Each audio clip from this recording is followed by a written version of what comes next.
हमारे तरफ से आप लोगों को त्रय बार बंदगी है। 2 शब्द बोलने जा रहा हूँ, उस पे आप लोग विचार करेंगे। झूठ ही जनपति या वहु हो, सुनो संत सुजाना। तेरे घट ही में ठगपुर है, मति खोवहुआ पाना। झूठे की मंडान है, धरती आसमाना। 10 दिशा बाकी फंद है, जीव घेरे आना।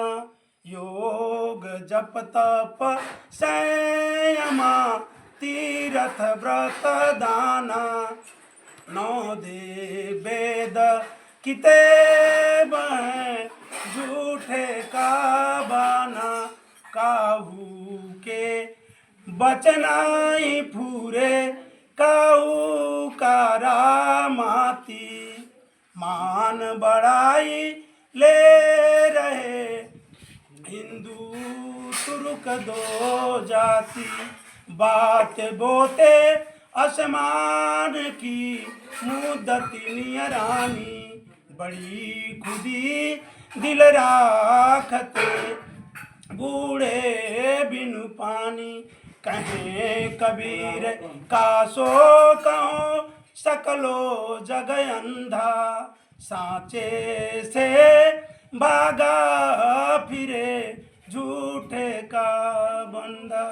सदगुरु कबीर साहेब कहते हैं, झूठा ही जन पतियाऊ हो, सुन संत सुजाना। हे सुजान संतों, इस संसार में झूठी बातें बहुत चलती है। एक वकील जितना झूठ नहीं बोलता, एक व्यापारी जितना झूठ नहीं बोलता है, उससे कहीं ज़्यादा झूठ एक धर्माधिकारी धर्म की गद्दी पर बैठ के झूठ बोलता है। और वह कहता है कि एक औरत को एक साथ ही में 60,000 बच्चे पैदा हो गए, फिर भी लोग उस पर फूल का माला पहनाते हैं।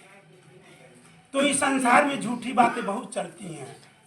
कोई छोटा सा बालक है, वह सूर्य को लील गया, लोग फूल का माला पहनाते हैं। तो हम लोगों को सदगुरु समझाते हैं कि झूठा ही जन पतियाऊ हो, सुनु संत सुजाना। हे सुजान संतों, तुम्हारे घट में सबसे बड़ा झूठ यह मन है।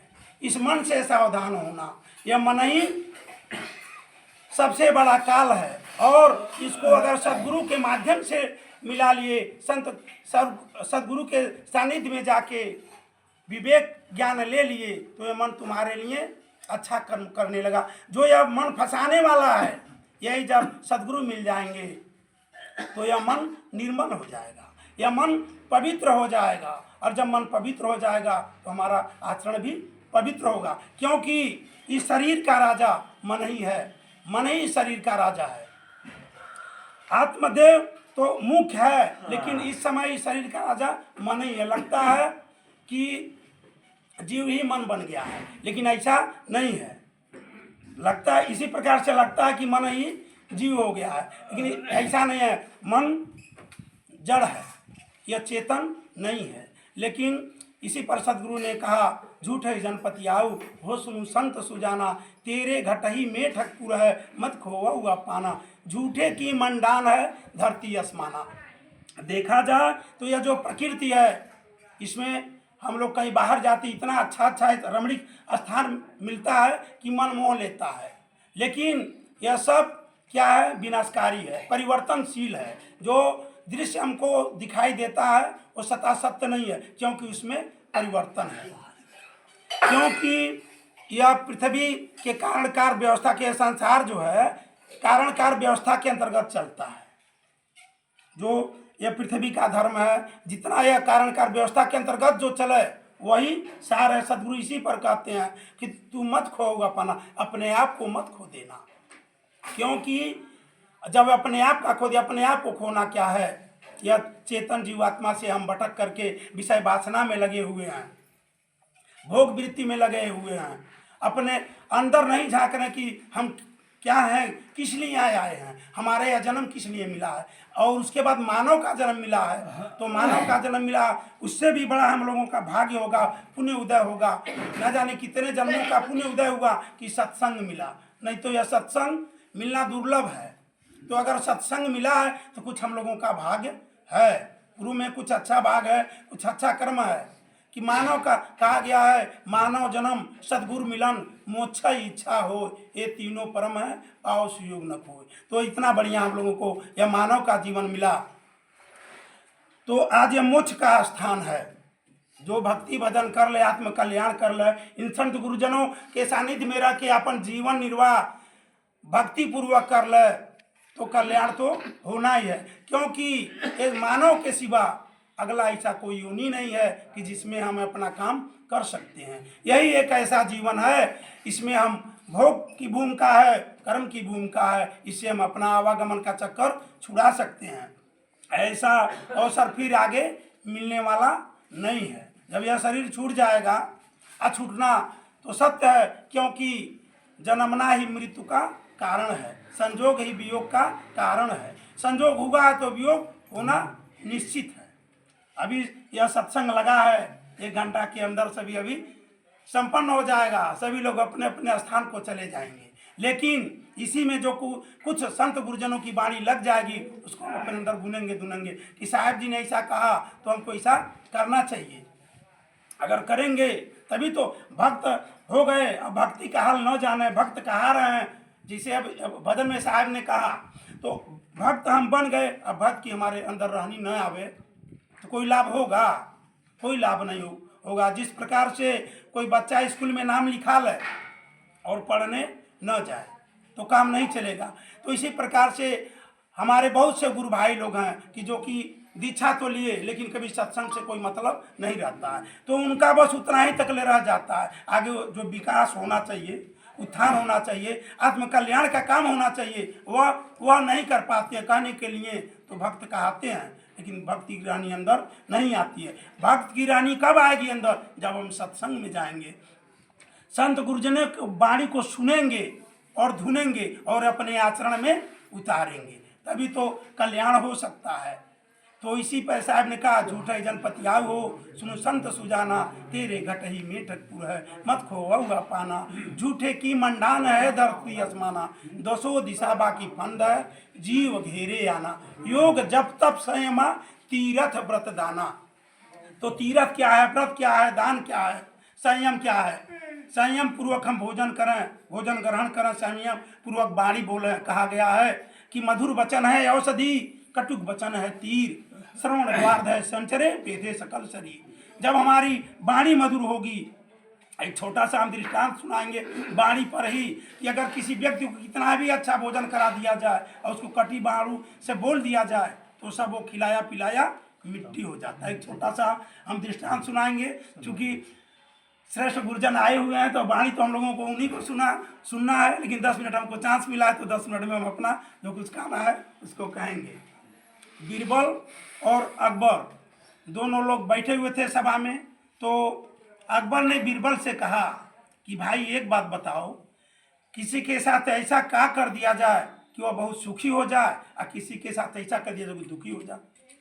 तो किसी ने कहा कोई आवे तो उसको ऊंचा आसन दे दिया जाए, अच्छा से कपड़ा लत्ता दे दिया जाए, भोजन पानी अच्छा से करा जाए तो खुश हो जाएगा, और मार पीट दिया जाए तो उसको दुख हो जाएगा। तो कहे लो कि बीरबल से पूछे तो बीरबल ने कहे नहीं, अगर किसी को सुख देना है तो उसको मीठी वाणी बोलिए, प्रेम से उससे बोलिए, उसको अपने आप सुख मिल जाएगा। और दुख देना है तो कटु वाणी का प्रयोग कर दीजिए, वो दुखी हो जाएगा। तो राजा ने कहा, अरे ये कैसे, तुम मंत्री हो और तुम इतना साधारण जवाब दे रहे हो, ये हमको पहले नहीं पढ़ा। कहे ठीक है, इसका परीक्षा कर लीजिए, लेकिन मैं आपको परीक्षा करूंगा, लेकिन बताऊंगा नहीं कि कब मैं परीक्षा करूंगा, और आपको 1 हफ्ते के अंदर मैं बता दूंगा। ठीक है, कोई बात नहीं है। तो जब कभी खाली समय रहता था तो अकबर से बीरबल मित्र के भाव से मिलते थे, बोलते चालते थे। तो बीरबल ने अकबर से कहा कि हमारा विनती है आपसे कि बेगम जी को हमारे वहाँ 4 दिन के लिए भेज दीजिए, 4 दिन हमारे वहाँ वो पहुँच करना। तो अकबर मान गए, कहे कोई बात नहीं है, ठीक है। ले जाओ। तो 4 दिन के लिए जब बेगम गई, अकबर बादशाह की पत्नी गई, उनके पास खूब सेवा किया, जितना सेवा करना चाहिए उससे कहीं ज़्यादा सेवा दिया, भोजन कराया, आसन बासन दिया, जितना उससे जितना बढ़िया से बढ़िया सेवा देना चाहिए वह उतना आदर किया, सम्मान किया, खिलाया पिलाया सुलाया, सब सेवा दिया। और जब 4 दिन के बाद विदाई का समय आया तो उसे जितना बढ़िया हो सके उतना बढ़िया कपड़ा लत्ता सब दिया। लेकिन जब वह पालकी में बैठ गई, जब वो हार गिर गया, तो बीरबल ने अपने पत्नी से बुला के कहा, अजी सुनती हो? तो कही हाँ सुन रही हूँ। कह अरे देखो 4 दिन तक ये मुसलमानी हमारे घर में रही है, अब घर तो नष्ट हो गया, दूषित हो गया, अब गंगा जल से घर का छिड़काव करके उसको एकदम पवित्र करो, बढ़िया से गंगा जल से घर को लीप दो। अब यह जब बात बेगम सुनी तो तमतमा गई, कही अच्छा चलो तुम राजमहल में तो चलो, अभी मैं तुम्हारा दवा करा, तुमने मुझको सेवा करके इतना ऐसा बोल दिया। तो उसके बाद राजमहल में पहुंचती है तो सीधे उतरती है तो राजभवन में जाती हैं और अकबर से कहती है, अरे तुमने इतना दुष्ट मंत्री पाल लिया है, उसी का इतना नाम करते हो, जल्द से जल्द इसको फांसी देने का आदेश दो।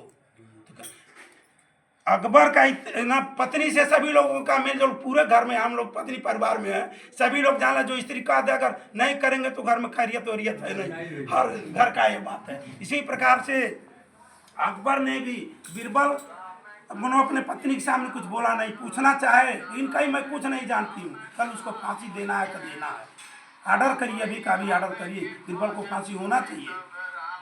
कहे अच्छा ठीक है चलो कोई बात नहीं है। तो जब सवेरे बीरबल भवन में आए तो मुस्कुराते हुए आए, तो अकबर ने कहा, अरे बेवकूफ़ तुम ऐसा क्या कर दिया इसके साथ, बेगम के साथ, वो तुमको फांसी का सजा दिलाई, अब तो तुम्हारा फांसी होगा। कहे कोई बात नहीं, फांसी ही ना होगा, दे दीजिए फांसी। लेकिन जिसको फांसी दिया जाता है उसे पूछा जाता है कि तुम्हारी अंतिम इच्छा क्या है, तो क्या आप हमारा अंतिम इच्छा नहीं पूछेंगे? क्यों नहीं पूछूंगा, बताओ तुम्हारी अंतिम इच्छा क्या है? तो कहे हमारा अंतिम इच्छा यही है कि राजभवन में सभी को बुलाया जाए, कायदे से सभा लगाया जाए, उसमें बेगम को भी बुलाया जाए और तब हमको 5 मिनट का समय दिया जाए। कहे ठीक है। उसके बाद अब दरबार लग गया, सभी लोग आ गए, बेगम भी आ गई, बैठ गई। तो अकबर ने बीरबल से कहा, बताओ क्या बात है? कहा मैं तो नहीं जवाब दूंगा, बेगम से पूछिए कि मुझसे क्या गलती हुआ है, वही तो बताएंगी। तो बेगम से पूछने के लिए कहा गया, तो बेगम ने कहा देखिए लाज का बात है, कहने लायक नहीं है, लेकिन अब जब सभा लग गई है, गवाही देना है तो कहना तो पड़ेगा। तो बेगम ने कहा कि यह मुझको बहुत सेवा दिया, खिलाया पिलाया, इतना सेवा दिया, कोई नहीं बात नहीं है, हम इससे संतुष्ट हैं, लेकिन जब मैं डोली में बैठ गई, वो हार गिर गया, तो यह अपने पत्नी से कहा कि हमारे घर में 4 दिन मुसलमानी रही है, घर नापाक हो गया है, उसको गंगा जल से शुद्धिकरण कराया जाए। तो कहा अरे अकबर ने कहा, अरे बेवकूफ़ तुमको ऐसा बात किया, फांसी तो बाद में होगी, मैं तुम्हारा पहले तलवार से गला काट दूंगा। तो कहा कोई बात नहीं है, लेकिन हमको आप 5 मिनट समय तो दीजिए। कहा हाँ समय दे रहे हैं। तो कहा बेगम आप बताइए, आप जब हमारे घर में गई तो आपको मैं कोई सेवा में कमी किया? कह नहीं कोई सेवा में कमी, मैं आपको खिलाया पिलाया नहीं? कह बहुत अच्छा से खिलाया। कहा जब मैं आपका विदाई किया कहा मैं आपको कपड़ा लत्ता नहीं दिया, कह सब दिया। तो कहा कि क्यों ऐसा कह देखिए राजा साहब याद करिए, सभा में 1 हफ्ता के पहले बात यह हुआ था कि किसी व्यक्ति को क्या करने से क्या सुख मिल जाता है, दुख मिल जाता है। तो मैंने कहा कि किसी को मधुर वाणी बोल दिया जाए तो संतुष्ट हो जाता है, खुश हो जाता है, और किसी को कटु वाणी बोल दिया जाए तो दुखित हो जाता है। तो मैं एक ही बात तो कटु वाणी बोला हूँ, वही तो मैं सार्थक किया हूँ। इस पर अगर मेरी गलती है तो मुझको क्षमा किया जाए, मैं वही दुस्साहस किया हूँ। मैं सोचा कि अगर और किसी के ऊपर इसका मनो उदाहरण देता हूँ तो इतना सभा नहीं जुटेगी, इसलिए मैं रानी को ही चुना। अगर इसमें मेरी गलती है तो मुझको सजा दिया जाए। कि नहीं अब तो तुम्हारी गलती नहीं, तूने तो उस बात को सिद्ध करने के लिए ऐसा कहा, तो इसलिए तुम्हारा अपराध नहीं है। तो हम लोगों को बराबर इस पर ध्यान रखना चाहिए कि मधुर वाणी होना चाहिए। माता पिता का सेवा कम करें बेसी करें, जिसके पास जो दाल चावल सब्जी है खिलावे पिलावे, लेकिन माता पिता के पास 10 मिनट 5 मिनट बैठना चाहिए। और उनसे कुछ बात आप कर लेना चाहिए, मधुर वाणी बोलना चाहिए। अगर माता पिता को भोजन आप नमक रोटियां दे दिए हैं, उनको कोई गम नहीं है, लेकिन 4 बात उनसे मीठा बोल लिया, चल ले लिए, गदगद हो जाते हैं। तो हम लोगों को विशेष ध्यान देना है कि माता पिता ऐसा देव इस संसार में कोई नहीं है। देव 3 है, माता पिता और गुरु। तो हम लोगों को गुरु के साथ, माता पिता के साथ नम्रता का बर्ताव करना चाहिए, हमेशा मधुरभाषी होना चाहिए।